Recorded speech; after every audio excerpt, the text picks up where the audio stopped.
पवित्रता के हे मंत्रदाता, पवित्रता के हे मंत्रदाता, हम पर तुम्हारे एहसान लाखों।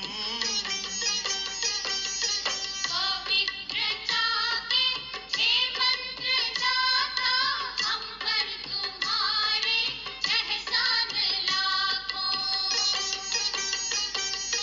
तुम्हारी शिक्षा से चल रहे हैं, तुम्हारी शिक्षा से चल रहे हैं, सन्मार्ग पर अब इंसान लाखों। पवित्रता के हे मंत्रदाता, हम पर तुम्हारे एहसान लाखों।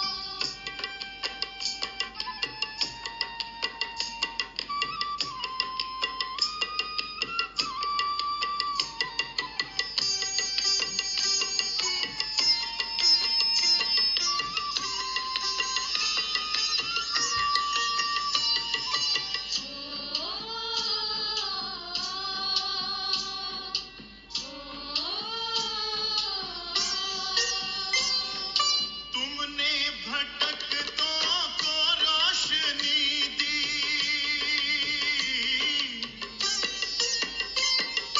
तुमने भटकतों को रोशनी दी, उदास चेहरों को जिंदगी दी। उदास चेहरों को जिंदगी दी। तुम्हारी ममता पे होके मोहित, तुम्हारी ममता पे होके मोहित, मन ही मन है कुर्बान लाखों। मन ही मन है कुर्बान लाखों। पवित्रता के हे मंत्रदाता, हम पर तुम्हारे एहसान लाखों।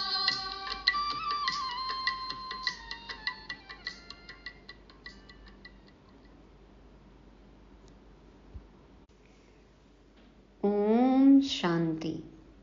सभी खुशनुमा साक्षी बाप की साथी आत्माओं को सोमवार की गॉडली मॉर्निंग।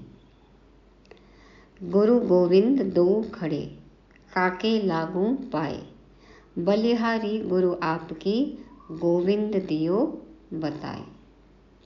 क्या अर्थ है इस दोहे का? भक्ति में हम क्या समझते आए कि गुरु और गोविंद माना भगवान, गुरु देहधारी गुरु और भगवान दोनों खड़े हैं, तो मैं किसको नमन करूं, किसके पांव छूं? बलिहारी गुरु आपकी, देहधारी गुरुओं की बलिहारी, क्योंकि उन्होंने हमें बता दिया गोविंद कौन है। गोविंद श्री कृष्ण को कहते और श्री कृष्ण को भगवान मानते, तो गुरु ने बता दिया कि भगवान कौन, गोविंद कौन, इसलिए गुरु की बलिहारी। जबकि यथार्थ अर्थ है कि बलिहारी गुरु आपकी, तो सतगुरु शिव बाबा की बलिहारी, जिन्होंने हमें बता दिया कि गोविंद माना श्री कृष्ण कौन है। तो अब ये बात, ये सच हमें सबको समझाना है। बाबा आज हमें गुरु का टाइटल देते हैं। गुरु, गु माना अंधकार, तो जो हमें अज्ञान अंधकार से ज्ञान प्रकाश की ओर ले जाए वो है गुरु। तो वो हम हो गए शिव बाबा सतगुरु और हम हो गए मास्टर सतगुरु। तो हमें सबको महामंत्र देना है। सभी चाहते हैं अभी कि जीवन में रहते हुए हमारी मुक्त अवस्था हो, कोई भी बंधन ना हो। तो कौन सी धारणा है जिससे हम इस अवस्था का अनुभव कर सकते हैं, वो सुनेंगे मुरली में। सुना है ना, student life is the best life. क्यों? मौजों का जीवन होता है, जिम्मेवारी नहीं है, और उस पर भी ये godly student life is the best life. क्यों?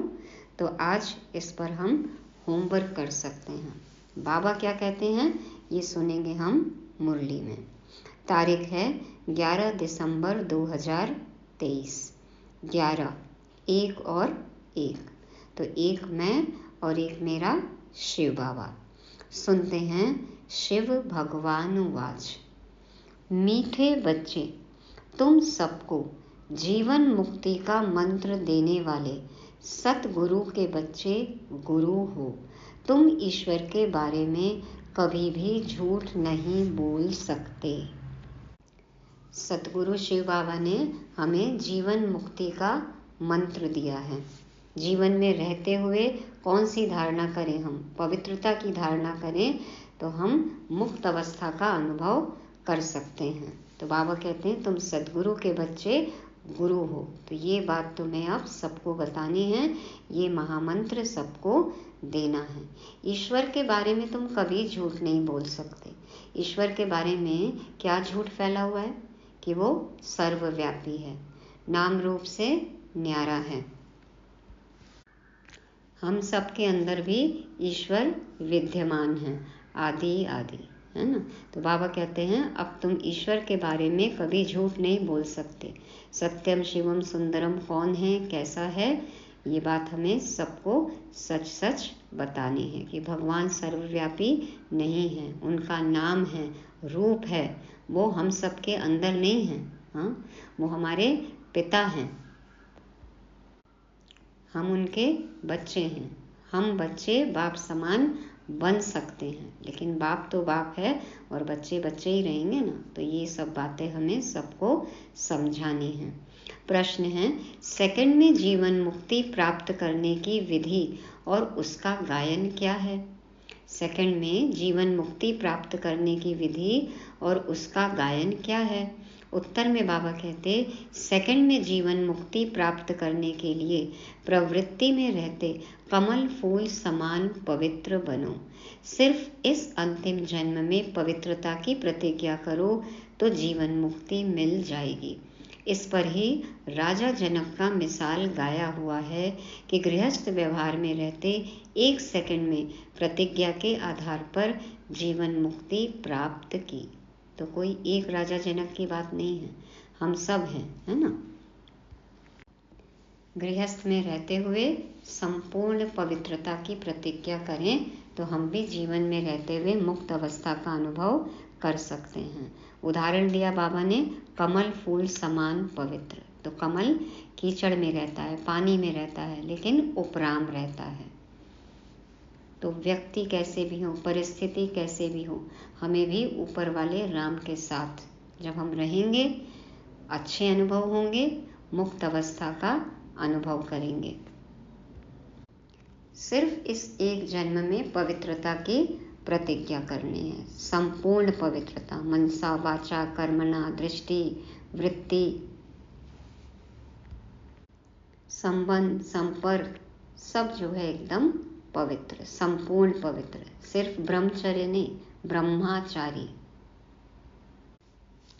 राजा जनक के लिए कहते हैं ना कि कैसे महलों में रहते हुए भी सारा कार्यभार संभालते हुए भी, लेकिन उसमें लिप्त नहीं होते थे, प्रभावित नहीं होते थे, डिटैच थे, आसक्त नहीं थे। इसलिए जीवन मुक्ति का गायन है।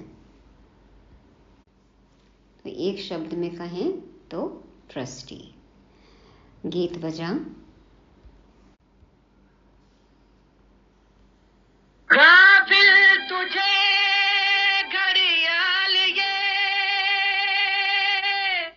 देता है मनादी, गर्दून घड़ी उम्र की एक और घटा दी। किसके लिए रुका है, किसके लिए रुकेगा, करना है जो भी कर ले, ये वक्त जा रहा है, ये वक्त जा रहा है। किसके लिए रुका है, किसके लिए रुकेगा, कर ले, ये वक्त जा रहा है, ये वक्त जा रहा है, किसके लिए रुका है।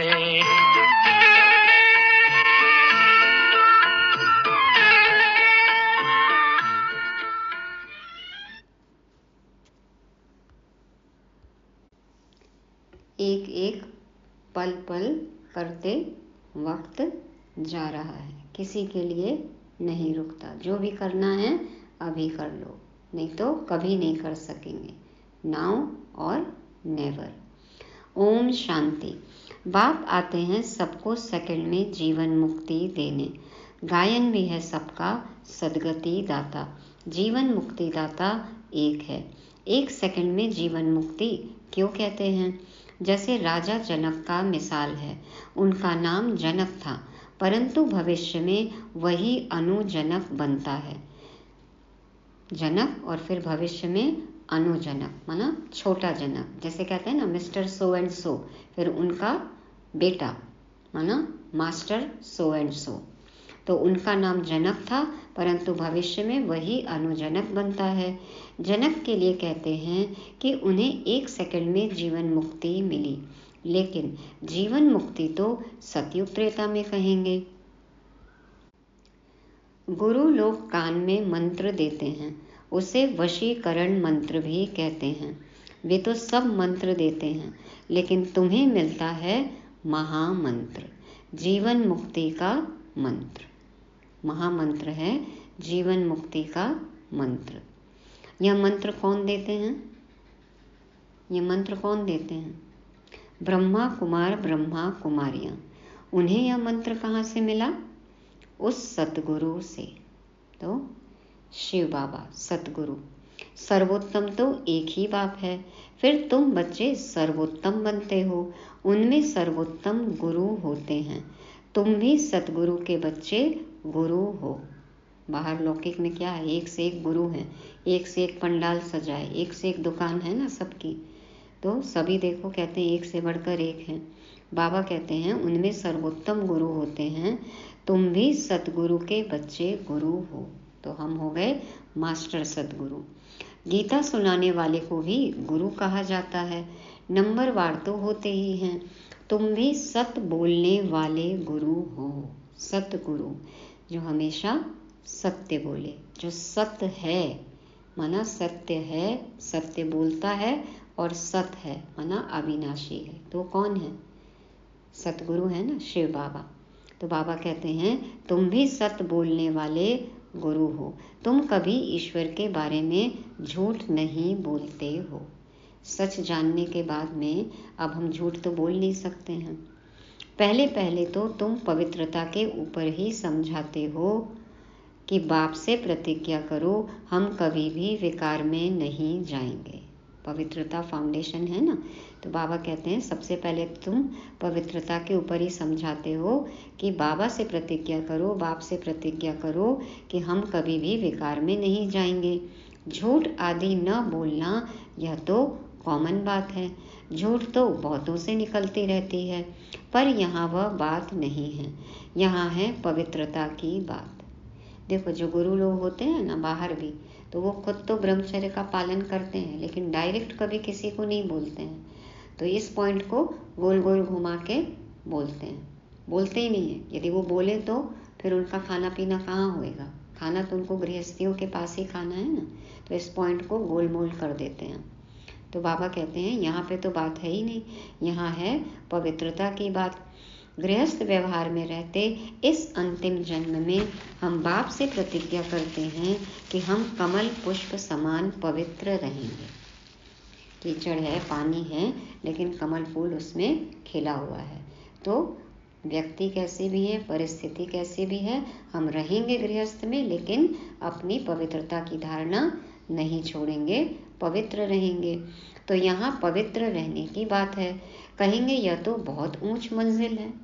लोग आश्चर्य खाते हैं ना कि कैसे साथ में रह के पवित्र रह सकते हैं। हो ही नहीं सकता। आग कपूस इकट्ठे रह ही नहीं सकते हैं। तो ऊंच मंजिल है, यह तो हो नहीं सकता। तुम कहेंगे वाह क्यों नहीं हो सकता। कितने युगल हैं देखो, सबने पॉसिबल कर दिखाया ना, कमाल कर दिया। तो तुम कहेंगे वह क्यों नहीं हो सकता, यह तो गाया हुआ है कमल फूल समान पवित्रता। तो यह दृष्टांत शास्त्रों में लिखा हुआ है, जरूर बाप ने ही ऐसी शिक्षा दी है भी भगवानुवाच या ब्राह्मणोवाच। भगवानुवाच है या ब्राह्मणोवाच। भगवान सबको नहीं सुनाते हैं, ब्राह्मण बच्चे ही सुनते हैं। भगवान से ब्रह्मा मुखवंशावली ब्राह्मण जो हैं वो सुनते हैं, और जो भगवान ने कहा वही बात फिर ब्राह्मण भी सुनाते हैं, है ना। हम बच्चे भी वही बात सुनाते हैं। तो यह बात तुम्हें सबको समझानी है। मूल बात है पवित्रता की। कमल फूल समान पवित्र बनना है जनक मिसल। सब कारोबार संभालते हुए भी आसक्त नहीं होना है, न्यारे और प्यारे रहना है। वही जनक फिर अनुजनक बना, जैसे राधे अनुराधे बनती है, राधा और फिर अनुराधा, माना छोटी राधा। वही जो आत्मा है वो दूसरे जन्म में अनुराधा। कोई का नाम नारायण है तो भविष्य में अनुनारायण बनता है। यह एक्यूरेट बात है। तो जो भी आते हैं उनको समझाना पड़े। सुना तो है सेकंड में जीवन मुक्ति। गृहस्थ व्यवहार में रहते ऊंच पद पाया जा सकता है। हम अनुभव से कहते हैं, गपोड़ा नहीं मारते हैं। गृहस्थ व्यवहार में रहते ऊंच पद पाया जा सकता है। क्या प्रूफ है हमारे पास? अभी कितने ब्राह्मण युगल हैं जो घर गृहस्थी में रहते हुए देखो कितना पुरुषार्थ कर रहे हैं और फिर ऊंच पद पाते हैं, है ना। विश्व महाराजन विश्व महारानी बनते हैं। ये देवी देवता, ये सब गायन चित्रण किसका है? ये हम बच्चों का ही तो है ना। भगवानुवाच, मुख्य बात समझानी है। भगवान सबका बाप है, जरूर जीवन मुक्ति दाता भी वही है। यह है प्रवृत्ति मार्ग। सन्यासियों का तो है ही निवृत्ति मार्ग। घर छोड़कर चले जाते हैं तो वह कभी राजयोग सिखला नहीं सकते। वह तो घर बार छोड़ भागने वाले हैं, अपनी जिम्मेवारियों को देखो छोड़कर चले जाते हैं। वह यह ज्ञान नहीं दे सकते हैं। यह है राजयोग। गृहस्थ व्यवहार में रहते कमल फूल समान पवित्र रहना है। सतयुग में भारत पवित्र प्रवृत्ति मार्ग था, वाइसलेस दुनिया थी। सभी देवी देवताओं को देखो युगल दिखाया है ना। श्री लक्ष्मी, श्री नारायण, राम, सीता। भक्ति में भी युगल दिखाते ही हैं। विष्णु लक्ष्मी कहते हैं, शंकर पार्वती कहते हैं, गौरा पार्वती कहते हैं, शिव पार्वती कहते हैं। तो इस तरह से युगल तो मानते ही हैं।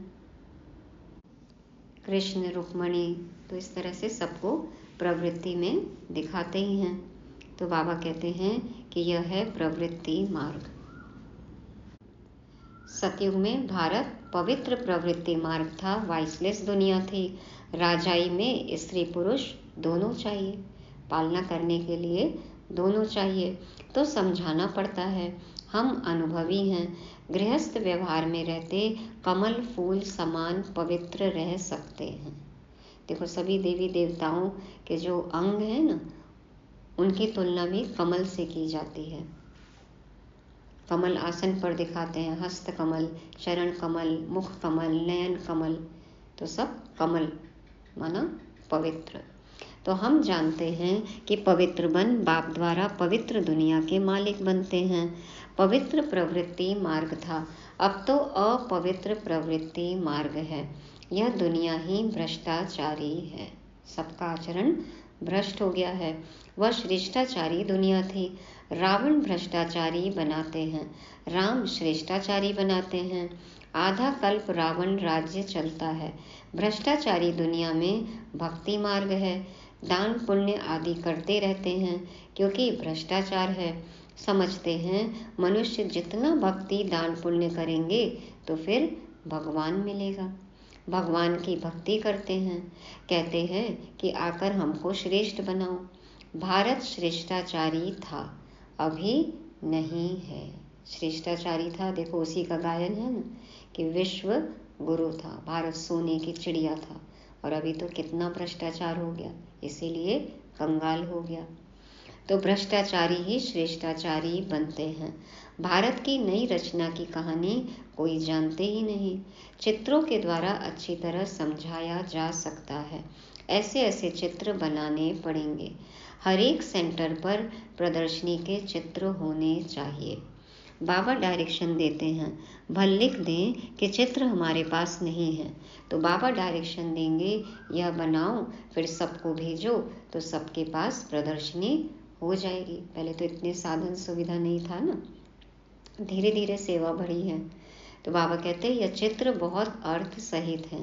पहले पहले यह बुद्धि में आना चाहिए कि हम बाप के बच्चे हैं। भगवान है स्वर्ग रचने वाला, नर्क का रचयिता है रावण। गोले के ऊपर 10 सिर वाले रावण का चित्र बना दो, स्वर्ग के गोले पर चतुर्भुज। लिख भी सकते हैं यह राम राज्य, यह रावण राज्य। इस समय रावण सर्वव्यापी है, वहां हम राम सर्वव्यापी तो नहीं कह सकेंगे। रावण सर्वव्यापी है और वहां पर हम राम सर्वव्यापी तो नहीं कह सकते हैं। सतयुग त्रेता में तो हम आत्माभिमानी हैं, लेकिन परमात्माभिमानी नहीं है।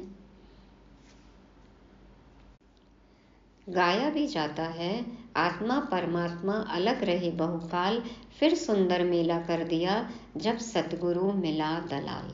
तो दलाल कौन है? सतगुरु है ना।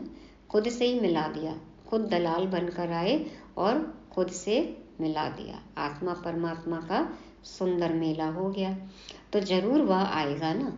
सतगुरु मिला दलाल, तो खुद उनको आना पड़ेगा। यह हिसाब कोई भी जानते नहीं है।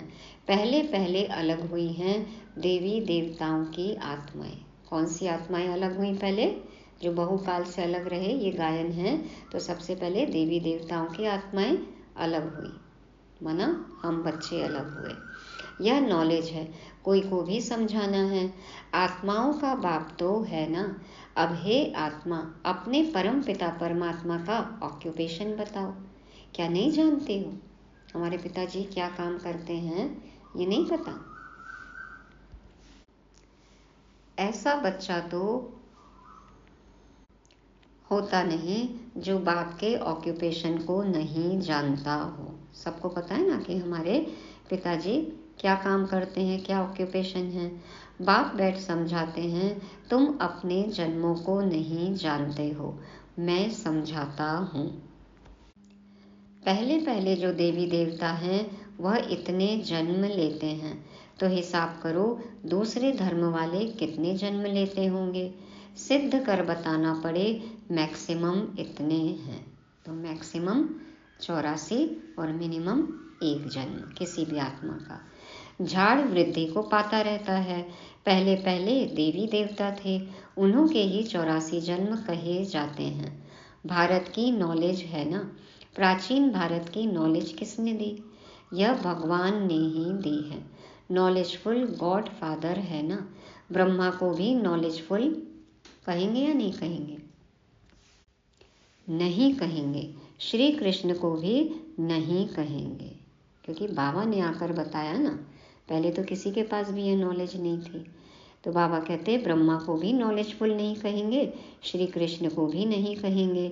श्री कृष्ण की महिमा ही अलग है, यह समझने की बड़ी ही क्लियर नॉलेज है। भगवान तो सबका एक ही निराकार परमपिता परमात्मा है, वह है रचयिता। श्री कृष्ण तो है रचना, श्री कृष्ण तो है रचना। जिसकी रचना इतनी सुंदर, वो कितना सुंदर होगा। तो बाबा है नॉलेजफुल, हम सब बन गए अब मास्टर नॉलेजफुल। कितना सुंदर होगा। इसीलिए कहते हैं सत्यम शिवम सुंदरम। तो ऊंच से ऊंच भगवान तो एक है ना, सर्वव्यापी उनको कह नहीं सकते। भारत में ऊंच से ऊंच प्रेसिडेंट, फिर नंबरवार और हैं। सबका ऑक्यूपेशन बताएंगे। ऐसे तो नहीं, सब एक ही हैं। हर एक आत्मा को अविनाशी पार्ट मिला हुआ है, यह सिद्ध करना है। आपस में राय कर सर्विस के प्लान बनाने हैं।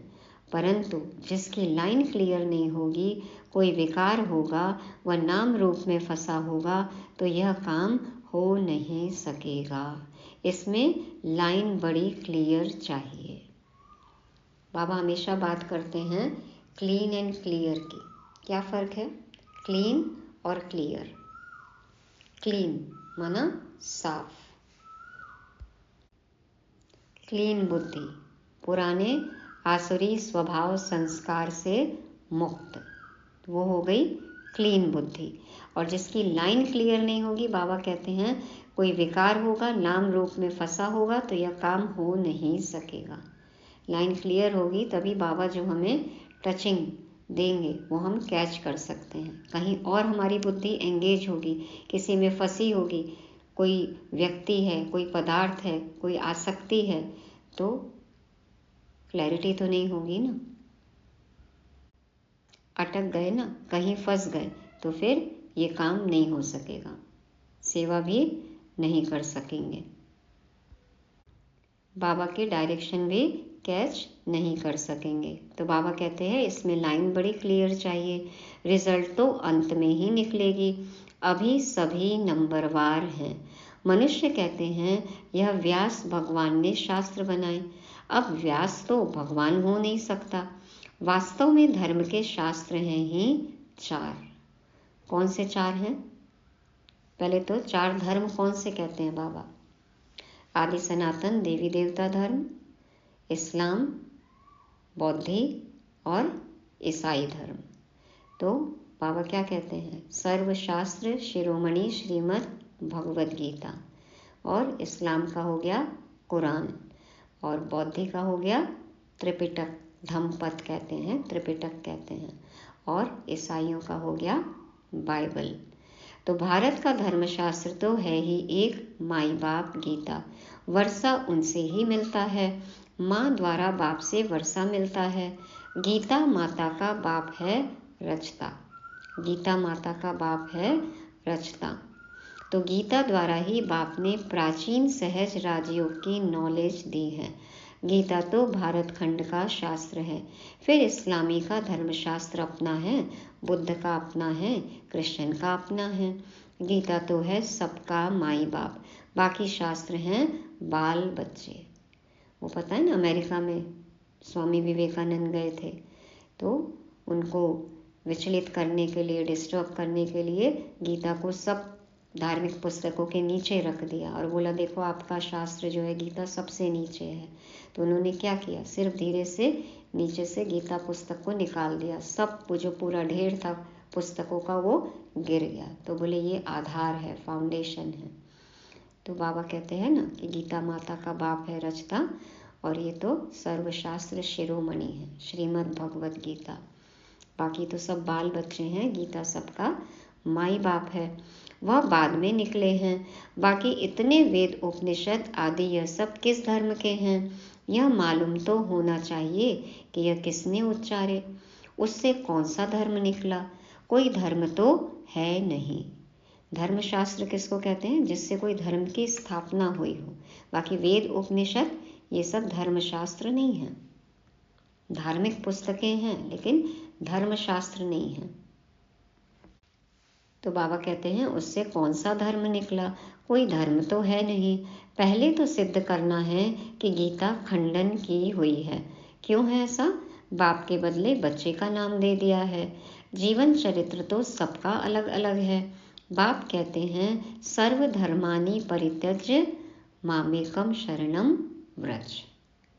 देह के सभी धर्मों को छोड़कर एक मुझे याद करो, मेरी शरण में आ जाओ। तो कौन से धर्म थे उस समय?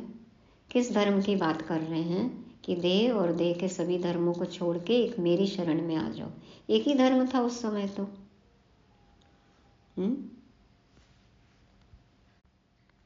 देह के धर्म माना ये जो संबंध हैं, ये जो पदार्थों से लगाव है, ये जो हमारे पुराने स्वभाव संस्कार हैं, इन सब को छोड़ के अपनी देह को भी भूल के एक मेरी शरण में आ जाओ, मुझ परमात्मा की शरण में आ जाओ। मामेकम याद करो, मुझ एक को ही याद करो। परमात्मा आत्माओं को कहते हैं तुम अशरीरी बनो, मेरे को याद करो। अशरीरी बाप ही यह कह सकते हैं, सन्यासी तो कह नहीं सकते। यह गीता के अक्षर हैं।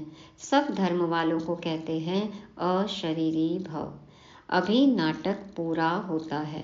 सबको मंत्र मिलता है कि देह सहित देह के सब संबंध त्याग, मामेकम याद करो तो तुम मेरे पास आ जाएंगे।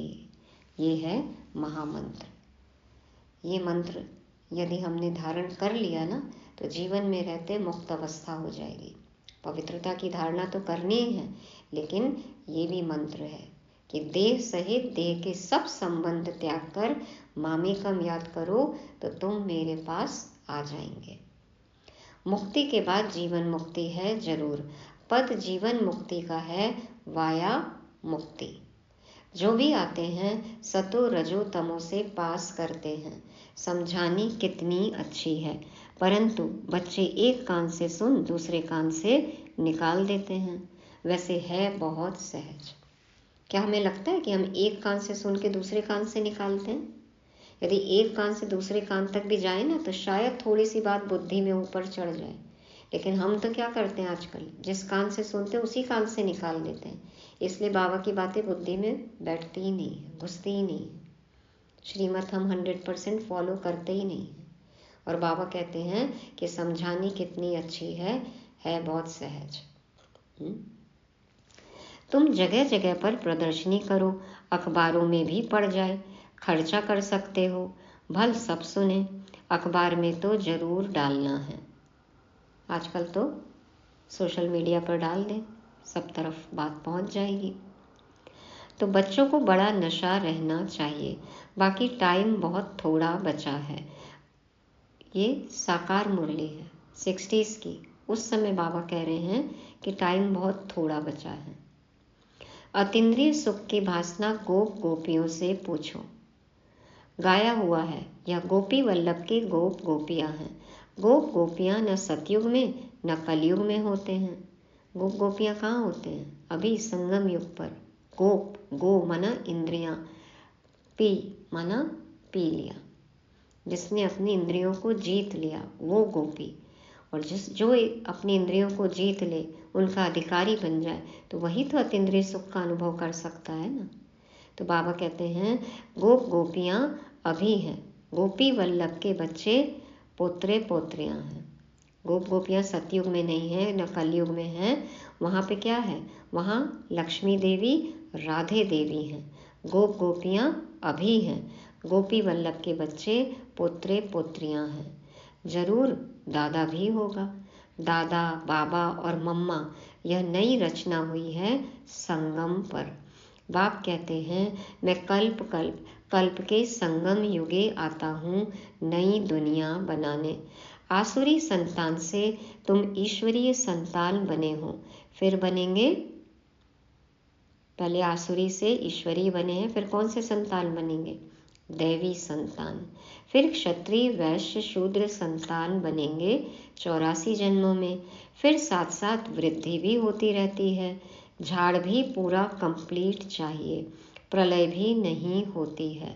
भारत तो अविनाशी खंड है। भारत की बहुत महिमा करनी है। भारत सब खंडों में श्रेष्ठ है, विनाश कभी नहीं होता।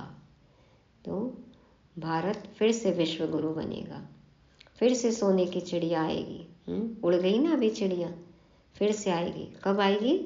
जब दूसरा बदलेगा तब, है ना?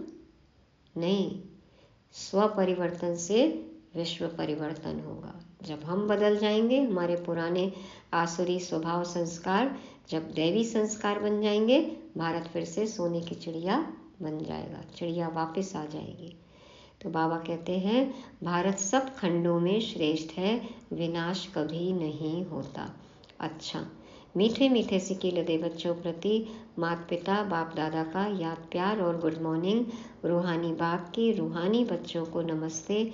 हम रूहानी बच्चों की रूहानी बाप दादा को याद प्यार, गुड मॉर्निंग और नमस्ते। शुक्रिया बाबा, शुक्रिया।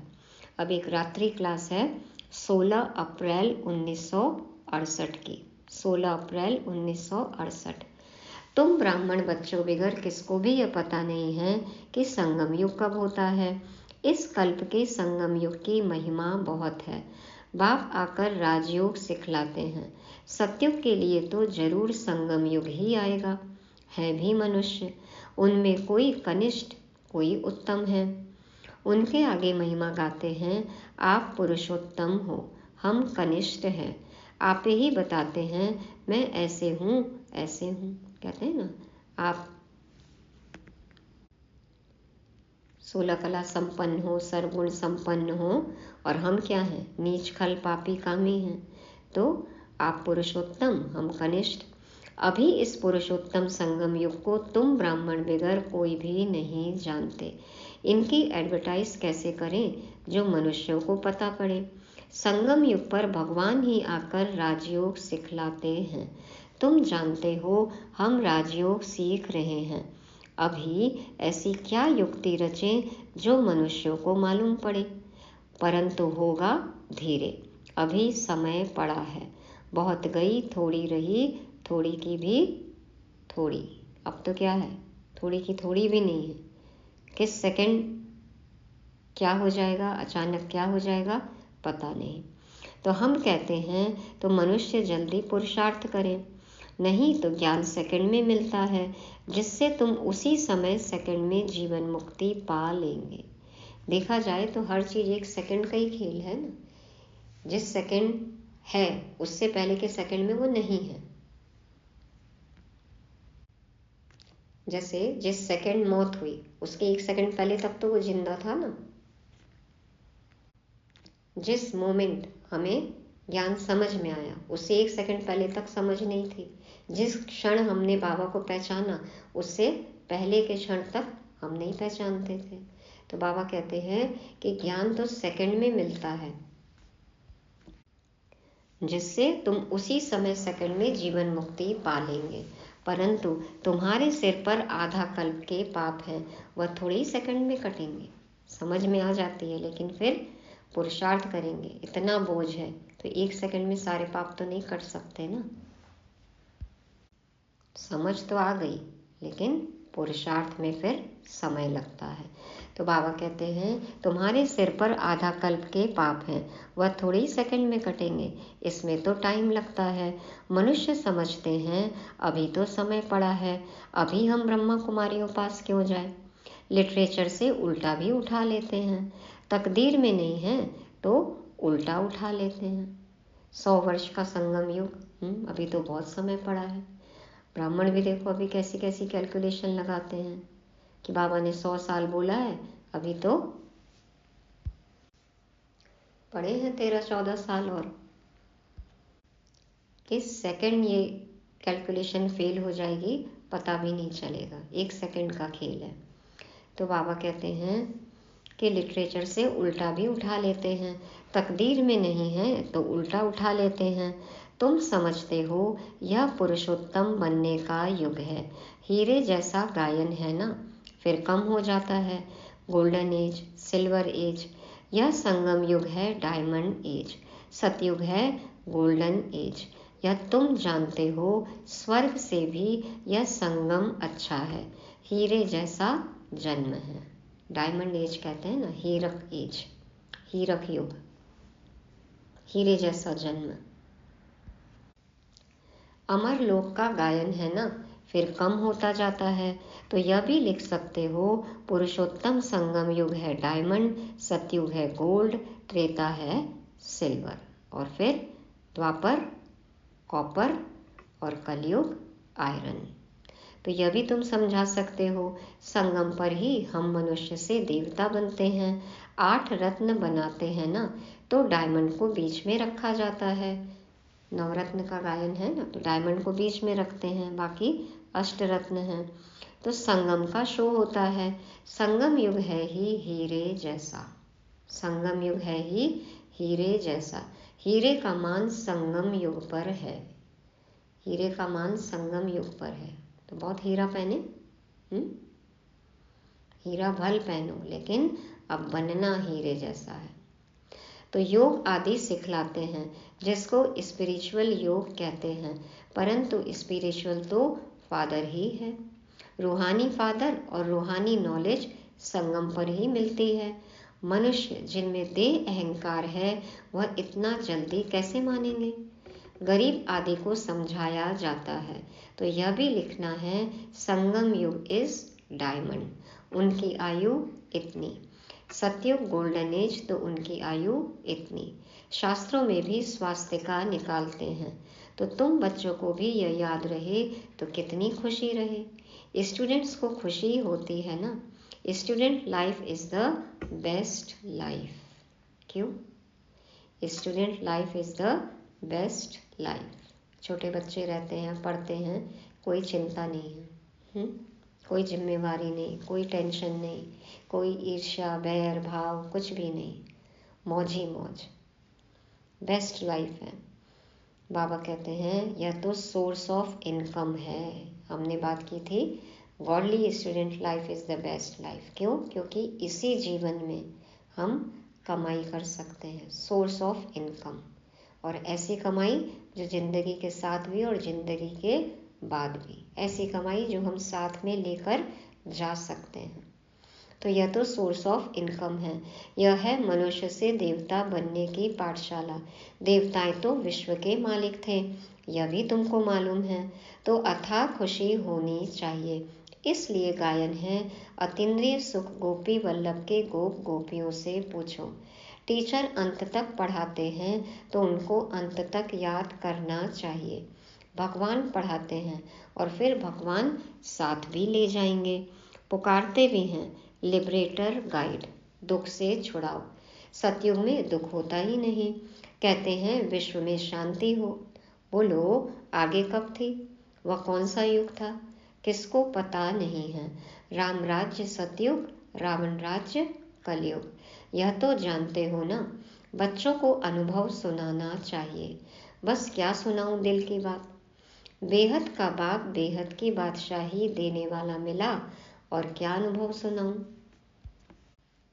और कोई बात ही नहीं, इस जैसी खुशी और कोई होती ही नहीं। हमको मिली ऐसी खुशी जो कहीं मिलती नहीं। है ना, सबका अनुभव ऐसा, सबको अपने अपने अनुभव हैं, तभी आज यहाँ पर बैठे हैं, तभी मुरली सुन रहे हैं। इसलिए एक दूसरे के अनुभव यहाँ पर सुनाए जाते हैं ताकि औरों को भी प्रेरणा मिले। तो बाबा कहते हैं कि बेहद का बाप बेहद की बादशाही देने वाला मिला, और क्या अनुभव सुनाऊं, और कोई बात ही नहीं, इस जैसी खुशी और कोई होती ही नहीं। कोई को भी किसी से रूठकर वास्तव में घर में नहीं बैठना चाहिए। हमें तो बाबा और बाबा की मुरली से मतलब होना चाहिए बस। बाबा ने कहा ना, फॉलो फादर। ब्रदर सिस्टर को देखो, किसी से रूठ जाओ, ये तो नहीं करना है ना। तो वास्तव में घर में नहीं बैठ जाना चाहिए रूठ कर। बाबा और मुरली ने क्या बिगाड़ा है?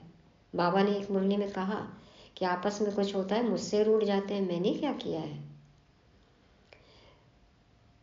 तो रूठे तो क्या होता है, यह जैसे अपनी तकदीर से रूठना है। किसी और से नहीं रूठे हैं, तकदीर से ही रूठे हैं। खुद का पुरुषार्थ रुक गया, खुद का भाग्य बनने से रोक दिया, भाग्य पर लकीर लगा दी। पढ़ाई से रूठा तो क्या सीखेंगे? बाप को पढ़ाना ही है ब्रह्मा द्वारा, तो एक दो से कभी रूठना नहीं चाहिए। यह है माया। यज्ञ में असुरों के विघ्न तो पड़ते हैं ना। ये सब माया है, कमी कमजोरी, बुरा लगना, किसी की बात का बुरा मानना, ये सब क्या है? माया है, कमजोरी है। बाबा कहते हैं यज्ञ में असुरों के विघ्न तो पड़ते हैं ना। तो विघ्न विनाशक बनना है, धीरे धीरे निर्विघ्न बन जाना है। हम निर्विघ्न और दूसरों के लिए विघ्न विनाशक, उनका भी कल्याण करने वाले, उनके भी विघ्नों का विनाश करने वाले। अच्छा, मीठे मीठे रूहानी बच्चों प्रति रूहानी बाप व दादा का याद प्यार गुड नाइट। रूहानी बच्चों को रूहानी बाप की नमस्ते। हम रूहानी बच्चों की रूहानी बाप दादा को याद प्यार गुड मॉर्निंग और नमस्ते। शुक्रिया बाबा, शुक्रिया। धारणा के लिए मुख्य सार। पहला पॉइंट, बाप जो सुनाते हैं वह एक कान से सुन दूसरे से निकालना नहीं है। ज्ञान के नशे में रह अतीन्द्रिय सुख का अनुभव करना है।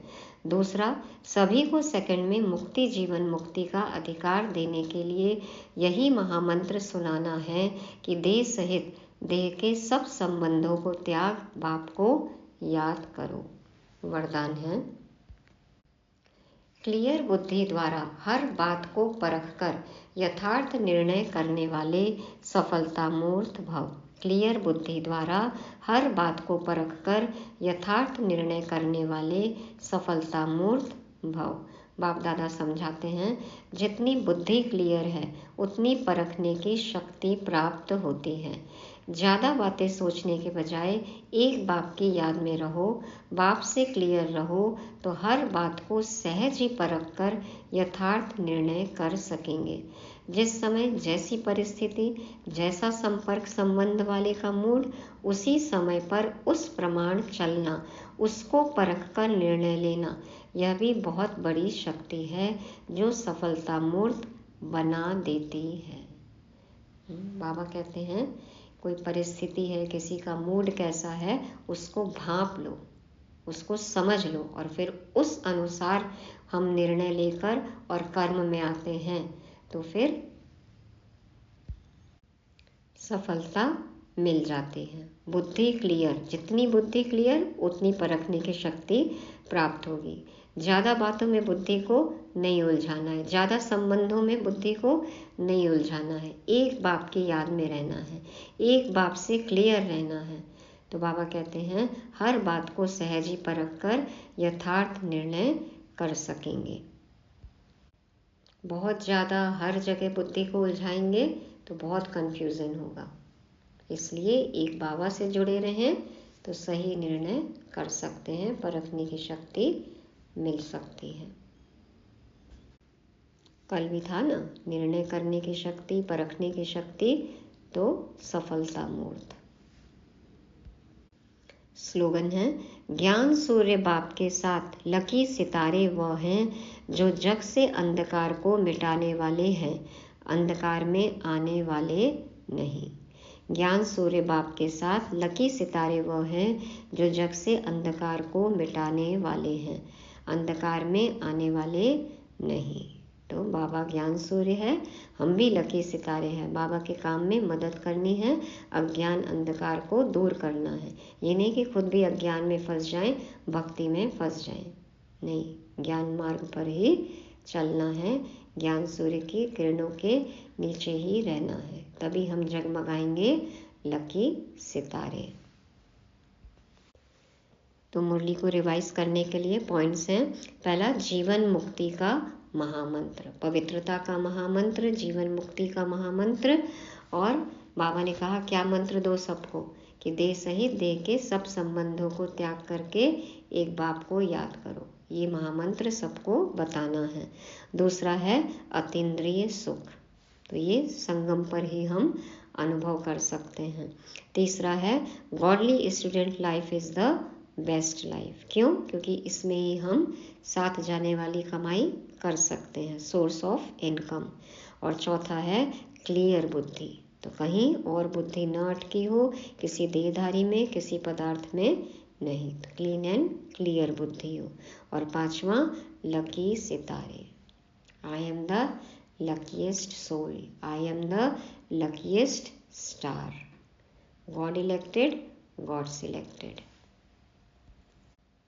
तो ज्ञान सूर्य की किरणों के नीचे रहकर सदा जगमगाना है, अंधकार से दूर रहना है, औरों का अंधकार दूर करना है। ओम शांति।